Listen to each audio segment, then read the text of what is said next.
भारत में ऐसे कई किले हैं जो सदियों से इतिहास की कहानियाँ बयां कर रहे हैं। उन्हीं में से एक है जिंजी किला, जिसे जिंजी दुर्ग या संजी दुर्ग के नाम से भी जाना जाता है। जिंजी दुर्ग दक्षिण भारत के उत्कृष्टतम किलों में से एक है। इस किले का निर्माण 9वीं शताब्दी में चोल राजवंशों द्वारा कराया गया था। यह किला तमिलनाडु के विल्लुपुरम जिले में पुदुचेरी के पास स्थित है।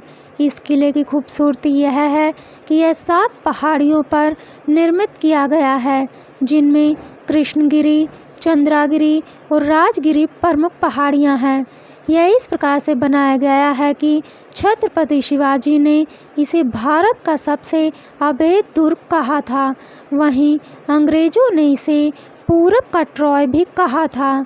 यह किला लगभग 11 वर्ग किलोमीटर के क्षेत्र में फैला हुआ है। यह इस प्रकार से बनाया गया है कि छत्रपति शिवाजी ने इसे भारत का सबसे अभेद दुर्ग कहा था। वहीं अंग्रेजों ने इसे पूरब का ट्रॉय कहा था।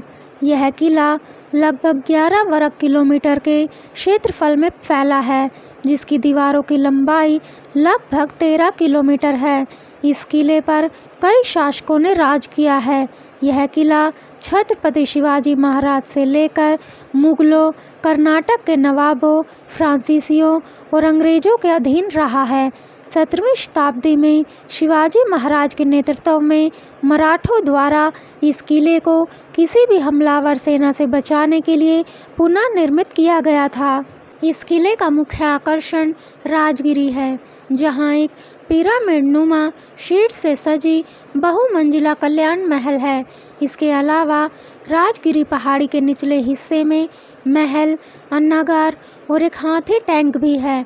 यह ग्रेनाइट किलेबंदी की अंतरिम रेखा से घिरा हुआ है और सभी शाही संरचनाओं को घेरता है। यह किला रणनीतिक रूप से इस प्रकार बनाया गया था कि दुश्मन इस पर आक्रमण करने से पहले कई बार सोचते थे, क्योंकि यह किला पहाड़ियों पर स्थित है। इसलिए आज भी यहाँ के राज दरबार तक 2 घंटे की चढ़ाई के बाद ही पहुँचा जा सकता है। जिंजी से जुड़ा सबसे दिलचस्प चरित्र राजा तेज सिंह है, जिसे स्थानीय रूप से राजा देश सिंह या देसिंग राजा के नाम से जाना जाता है। मुगल आधिपत्य के दौरान औरंगजेब ने जिंजी को बुंदेलखंड के अपने सेनापति राजा स्वरूप सिंह को जागीर के रूप में दे दिया था। स्वरूप सिंह की मृत्यु के बाद आरकोट के नवाब ने उनके बेटे राजा तेज सिंह पर अपना अधिकार जताने की कोशिश की। उन्होंने मांग की कि तेज सिंह करों का भुगतान करें, भले ही वह मुगल सम्राट के सामंत थे। जब उन्होंने इनकार कर दिया तो नवाब ने उन्हें डिफाल्टर घोषित कर दिया और जिंजी पर युद्ध की घोषणा की।